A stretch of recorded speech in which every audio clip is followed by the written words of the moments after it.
Hello बच्चों, नमस्कार। आज हम हिंदी शिक्षण में भाषाई कौशल में अभिव्यक्ति कौशल का अध्ययन करेंगे। अभिव्यक्ति कौशल अभिव्यक्ति क्या होती है बेटा?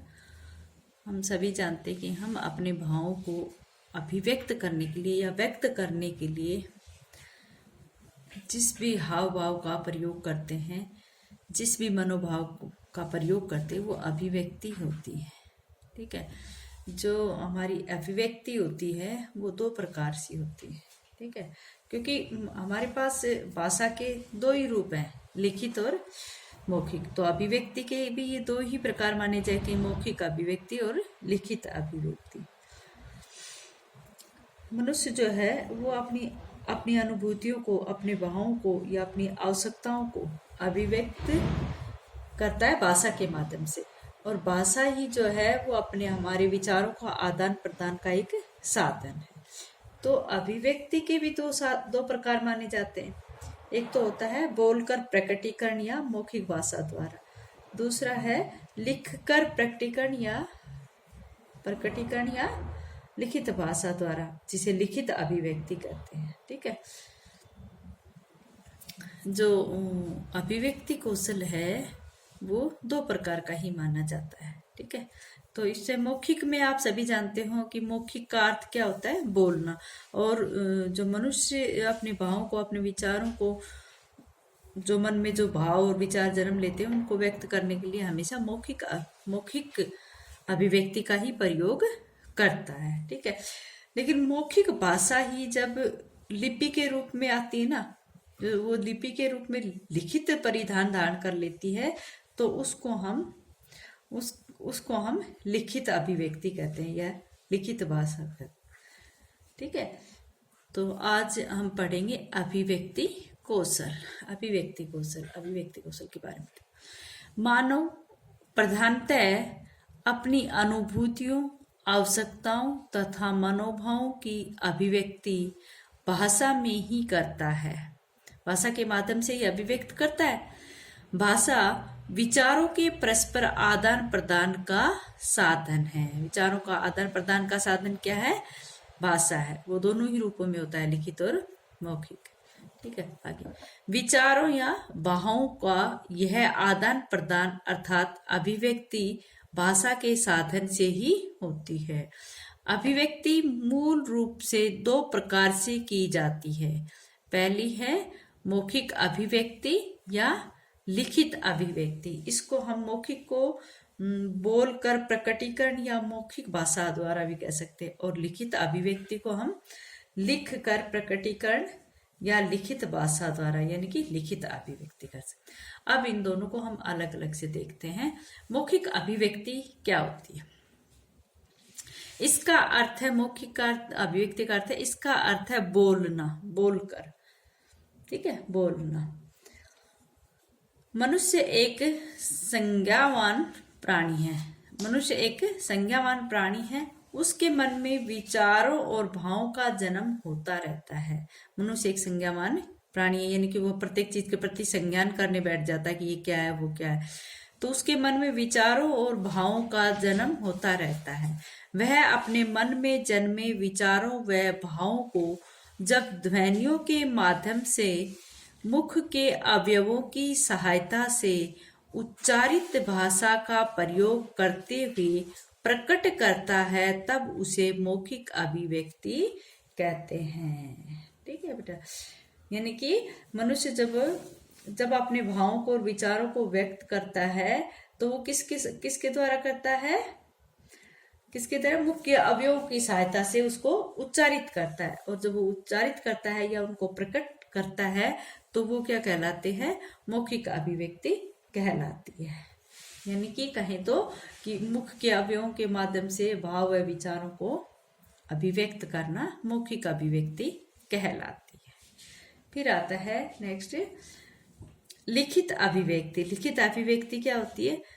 जब हम लिखकर अपने विचारों एवं भावों को दूसरों के सामने प्रकट करते हैं तो उसे लिखित अभिव्यक्ति कहते हैं। यानी कि जब हम लिखकर अपने भाव और विचारों को दूसरे के सामने प्रकट करते हैं तो वहां पर हम लिखित अभिव्यक्ति कहते हैं, जब लिख कर करते हैं। ठीक है, आगे देखो, मौखिक भाषा ही लिपि के रूप में सन्निहित होकर, मौखिक भाषा ही लिपि के रूप में सन्निहित होकर लिखित परिधान धारण कर हमारे सामने उपस्थित होती है। यह है अपनी लिखित अभिव्यक्ति। जो मौखिक भाषा जो बोलकर हम अपने विचारों को प्रकट करते हैं, वही जब लिपि के रूप में सन जाती है, सन्निहित होकर अपना लिखित परिधान धारण कर लेती, तो उसमें हमारे सामने जब वो उपस्थित होती तो वो लिखित अभिव्यक्ति होती है। ठीक है, इस प्रकार लिखित भाषा का आधार मौखिक भाषा ही है। यानी कि इस प्रकार लिखित भाषा का आधार क्या है? मौखिक भाषा ही है। अब आगे हम पढ़ेंगे मौखिक अभिव्यक्ति की विशेषताएं। मौखिक अभिव्यक्ति की विशेषताएं क्या होती है बेटा? मौखिक अभिव्यक्ति की विशेषताएं, तो जो मौखिक रूप से हम अब बोलकर अपने भाव को या विचारों को प्रकट करते हैं, उसमें क्या क्या विशेषताएं होनी चाहिए, क्या क्या गुण होने चाहिए। सबसे पहला है इसमें मधुरता। मधुरता क्या है बेटा? मधुरता जो है वो वाणी की मधुरता से लिया गया है।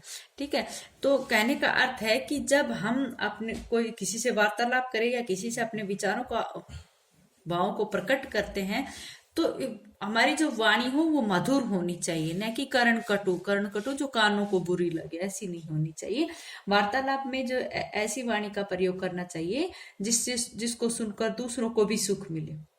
ठीक है, इसके ऊपर जैसे कबीरदास ने कहा था, क्या कहा था कि ऐसी वाणी बोलिए मन का आपा खोय, औरन को शीतल करे आपहु शीतल हो। यानी कि उन्होंने मीठी वाणी बोलने के लिए कहा था। उन्होंने कहा था कि ऐसी मीठी वाणी बोलो कि बिगड़े हुए काम भी संवर जाए और पराए भी अपने हो जाए। यानी कि औरन को शीतल करे और आपहु शीतल हो जाए। जब मीठी वाणी से प्रभावित होकर वो लोग भी खुश हों और वो हमारे कार्य को भी पूर्ण कर देते हैं, यानी कि हमारा कार्य भी अच्छा हो जाता है।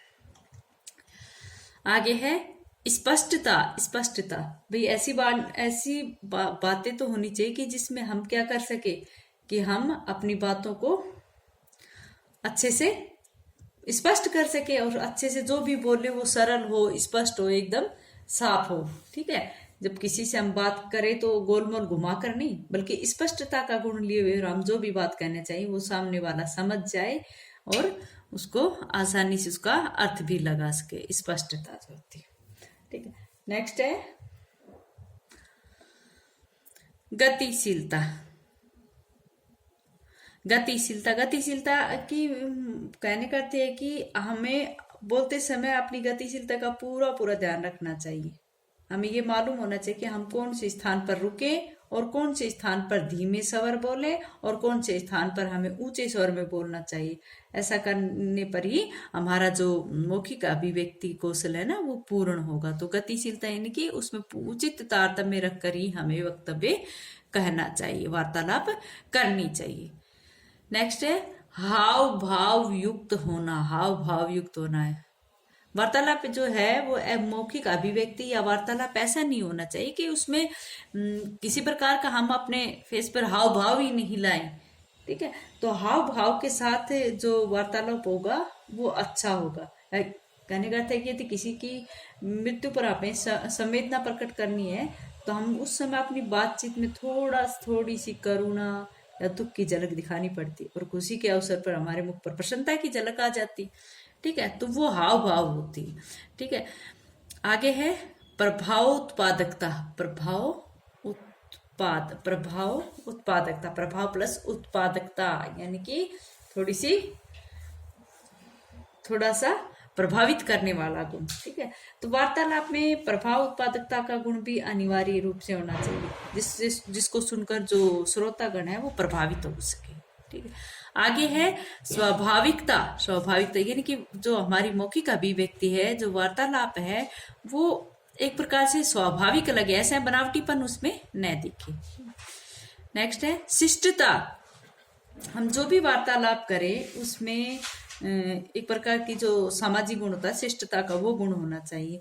भाई छोटों से किस तरह से बातें की जाती है, बड़ों के साथ किस तरह की बातें करनी चाहिए, इन बातों का ध्यान रखना पड़ता है। ठीक है। आगे है शुद्धता। शुद्धता, शुद्धता क्या है कि जो भी बोले वो शुद्ध होना चाहिए। ऐसा भी नहीं कि उसका कोई अर्थ ही न हो, ऐसा भी नहीं कि वो भाषा इतनी क्लिष्ट हो कि उसका अर्थ लगाने में श्रोता का समय बहुत अधिक लग जाए और वो अर्थ ग्रहण ही न कर पाए। तो इसलिए उसमें शुद्धता का होना, इसलिए हमारी वार्तालाप या मौखिक अभिव्यक्ति में शुद्धता का होना जरूरी है। अब आता है लिखित अभिव्यक्ति की विशेषताएं। लिखित अभिव्यक्ति की विशेषताएं क्या? सबसे पहली है महत्वशाली, यानी कि अधिक महत्वशाली है। जो लिखित अभिव्यक्ति है वो मौखिक अभिव्यक्ति से अधिक महत्वशाली है। ठीक है, इसका महत्व अधिक होता है क्योंकि ये लिखित प्रारूप में होती है। आगे है मौखिक भाषा के स्वरूप का परिमार्जित करती है। मौखिक भाषा के स्वरूप को परिमार्जित करती है। जो मौखिक अभिव्यक्ति यानी कि वार्तालाप में हम बहुत सारी अशुद्धियां भी कर जाते हैं, लेकिन जब हम उसको लिखते हैं तो उसी भाषा को परिमार्जित भी करते हैं, उसमें कुछ सुधार करके ही लिखते हैं, यानी कि अशुद्ध वहां पर नहीं लिख सकते। बोलने में तो व्यक्ति अपनी ट्यूनिंग में कई बार अशुद्ध भी बोल जाता है, लेकिन यहाँ पर मौखिक भाषा को परिमार्जित किया जाता है। नेक्स्ट है स्थायित्व प्रदान करती है। ये जो लिखित अभिव्यक्ति है वो मौखिक अभिव्यक्ति को स्थायित्व प्रदान करती है, ये इसकी विशेषता है। ठीक है, आगे है लिखित भाषा में विचारों का आदान प्रदान। लिखित भाषा में हम अपने विचारों का आदान प्रदान करते हैं। आदान प्रदान मौखिक भाषा में कर रहे हैं, लेकिन अगर हम लिखित भाषा को प्रयोग कर रहे हैं तो उसके माध्यम से भी हम अपने विचारों का आदान प्रदान लिख कर सकते हैं, लिख कर प्रकटीकरण कर सकते हैं। एक पीढ़ी से दूसरी पीढ़ी में उपलब्धियों का हस्तांतरण।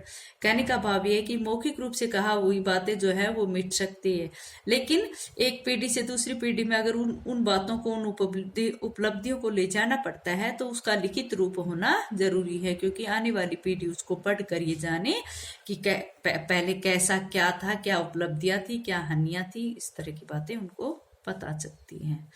नेक्स्ट है संपूर्ण मानव जाति को एक सूत्र में बांधना।